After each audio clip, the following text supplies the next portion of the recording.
Is being gay sexually immoral? To answer this question, we have to define sexual immorality.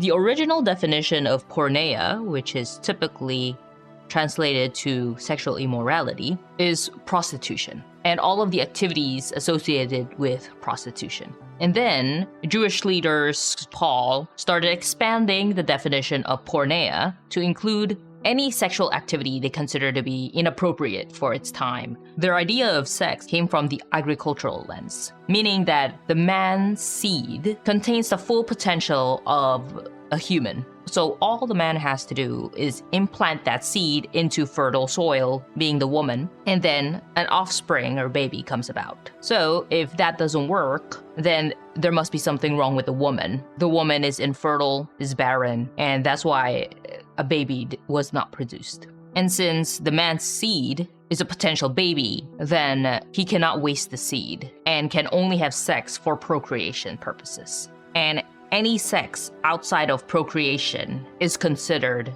sexually immoral.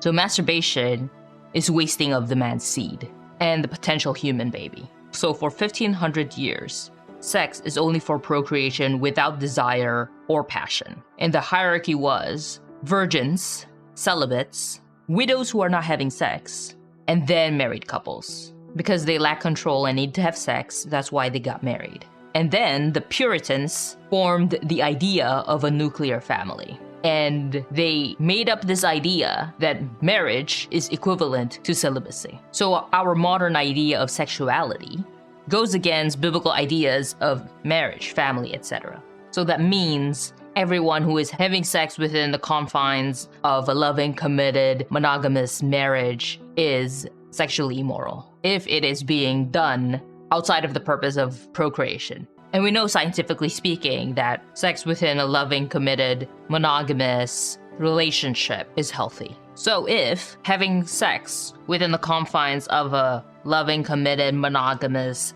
heterosexual relationship is not sexually immoral, then having sex within the confines of a loving, committed, monogamous, same-sex relationship is not immoral because they are equivalent. So what is actually considered sexually immoral is sex acts that is detrimental to you and the people around you. So being gay in itself is not sexually immoral. Being in a loving, committed, monogamous, same-sex relationship is not sexually immoral because it's not harming you or anyone around you.